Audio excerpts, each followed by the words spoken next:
오늘은 요한복음 1장 10절로 13절의 말씀으로 은혜를 나누겠습니다.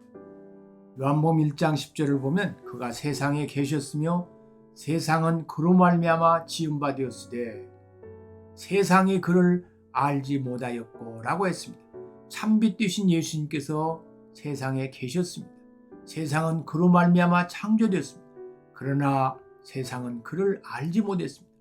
부패해버린 인간의 양심과 선행으로는 결코 빛에 접촉할 수 없습니다. 일생 동안 영적인 무지 속에 살다가 비참한 최후를 맞이할 수밖에 없습니다.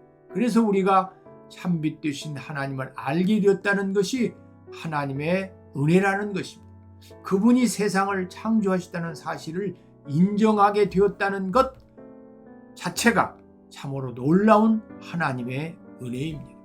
11절을 보면 자기 땅에 오매 자기 백성이 영접지 아니하였으나 라고 했습니다. 여기서 자기 백성은 1차적으로 이스라엘 백성을 말합니다. 누구보다 하나님의 은혜를 많이 받고 하나님의 축복과 사랑을 넘치도록 경험한 그들은 오히려 주님을 배척하고 십자가에 못 박아 죽여버렸습니다. 결국 하나님의 은혜를 배반한 이스라엘은 하나님의 준엄한 심판을 받아 그 모든 특권을 상실한 채 나라를 잃고 2000년 동안 유리방황해야 했습니다. 하나님의 은혜를 끝내 배반할 때 그 결국은 하나님의 진노와 심판입니다. 하나님의 은혜를 배은 망독으로 되갚은 것은 비단 이스라엘뿐만이 아닙니다. 하나님께서는 끊임없이 인간을 사랑하시지만 그 사랑을 끊임없이 배반해 온 것이 인류의 역사였습니다. 역사를 멀리 회고할 필요도 없이 지금 우리의 삶에도 그러한 배신의 역사가 있습니다. 하나님의 은혜와 사랑을 누구보다 많이 경험했지만 조금만 어려우면 하나님을 원망하고 대적합니다. 그동안 베풀으신 그 많은 은혜들은 당연한 것으로 여기며 감사하지 않습니다. 빛을 깨닫지 못한 것은 빛이 흐리기 때문이 아닙니다. 하나님께서는 이미 수많은 기독교 서적들과 방송 매체와 교회 전도를 통해 설교와 간증들을 통해 자기를 나타내셨습니다. 문제는 인간 자신에게 있습니다. 사람이 예수님을 영접하지 못하는 것은 빛보다 어둠을 더 사랑하기 때문입니다. 주님 앞에 나와 밝은 빛 가운데 살기보다 어두움 가운데 숨어 살기를 원하는 죄 때문입니다. 주님을 사랑하기보다 이 세상과 세상에 있는 것들을 더 사랑하는 죄 때문입니다. 하나님의 뜻을 알고도 하나님께 무릎 꿇지 않고 순종하지 않으려는 죄 때문입니다. 요한복음 1장 12절은 이처럼 타락한 인생에게 구원의 복음을 선포하고 있습니다. 영접하는 자, 곧 그 이름을 믿는 자들에게는 하나님의 자녀가 되는 권세를 주셨으니 라고 했는데 많은 사람들은 예수님을 알지 못하고 배척합니다. 그러나 아무리 시대가 타락하고 악해도 그 중에는 영접하는 소수의 사람들이 꼭 있습니다. 기독교를 금지하고 탄압하는 중국이나 북한에도 예수님을 영접하는 사람들이 있습니다. 그들은 모욕과 멸시를 당하고 때로는 생명의 위협을 당하지만 영접합니다. 그들에게 주어진 특권이 무엇입니까? 요한복음 1장 12절을 보면 영접하는 자, 곧 그 이름을 믿는 자들에게는 하나님의 자녀가 되는 권세를 주셨으니 라고 했습니다.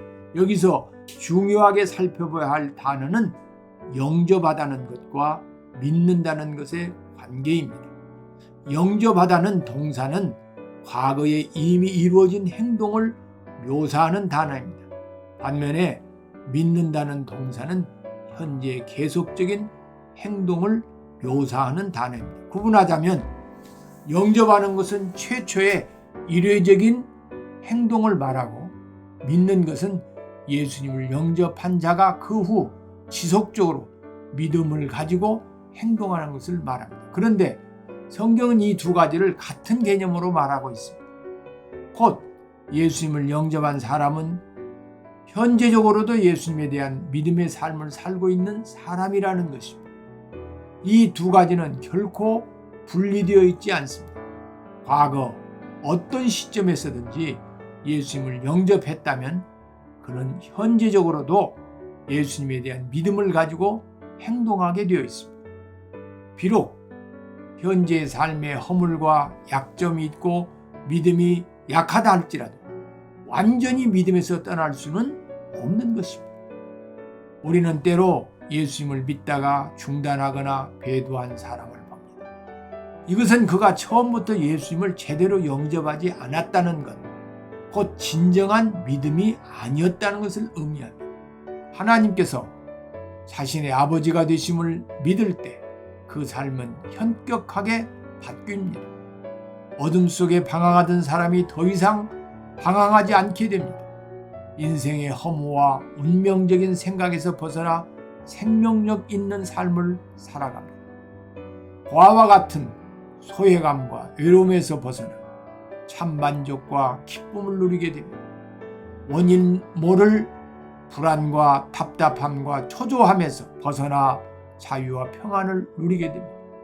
더 이상 소유에 집착하지 않고 존재를 위한 삶을 살게 됩니다. 내 인생 내가 챙기지 않으면 아무도 도와주지 않는다는 생각 때문에 이기적으로 살 수밖에 없던 사람이 베풀고 나누어주는 넉넉한 마음으로 살게 됩니다. 요한복음 1장 12절을 다시 읽겠습니다.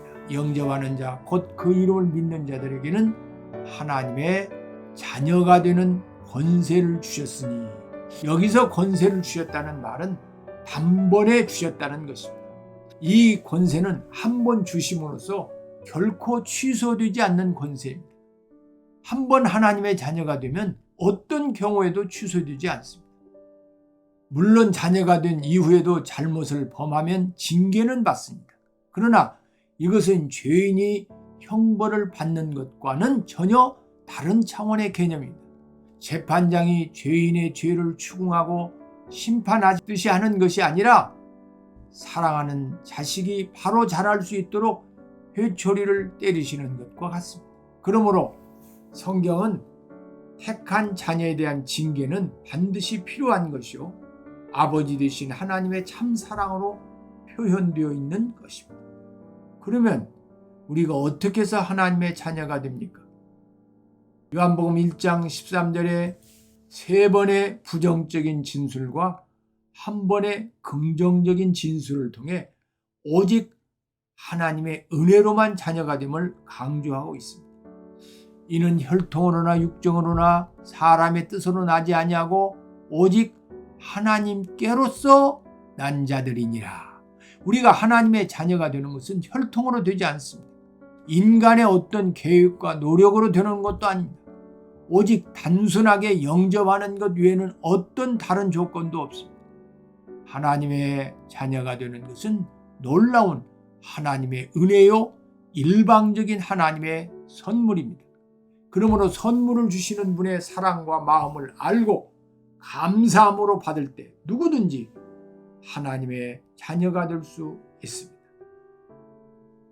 이번 주 묵상하고 암송할 말씀, 요한복음 1장 12절로 13절. 영접하는 자 곧 그 이름을 믿는 자들에게는 하나님의 자녀가 되는 권세를 주셨으니 이는 혈통으로나 육정으로나 사람의 뜻으로 나지 아니하고 오직 하나님께로 난 자들이니라. 지난 암송 구절 다시 보기. 창세기 1장 1절. 태초에 하나님이 천지를 창조하시니라. 에베소서 6장 12절. 우리의 씨름은 혈과 육을 상대하는 것이 아니요 통치자들과 권세들과 이 어둠의 세상 주관자들과 하늘에 있는 악의 영들을 상대함이라. 요한복음 14장 6절. 예수께서 이르시되 내가 곧 길이요 진리요 생명이니 나로 말미암지 않고는 아버지께로 올 자가 없느니라. 로마서 1장 16절로 17절. 내가 복음을 부끄러워하지 아니하노니 이 복음은 모든 믿는 자에게 구원을 주시는 하나님의 능력이 됩니다. 먼저는 유대인에게요, 그리고 헬라인에게로다. 복음에는 하나님의 의가 나타나서 믿음으로 믿음에 이르게 하나니 기록된 바 오직 의인은 믿음으로 말미암아 살리라 함과 같으니라. 요한복음 14장 26절. 보혜사 곧 아버지께서 내 이름으로 보내신 성령, 그가 너희에게 모든 것을 가르치고 내가 너희에게 말한 모든 것을 생각나게 하리라.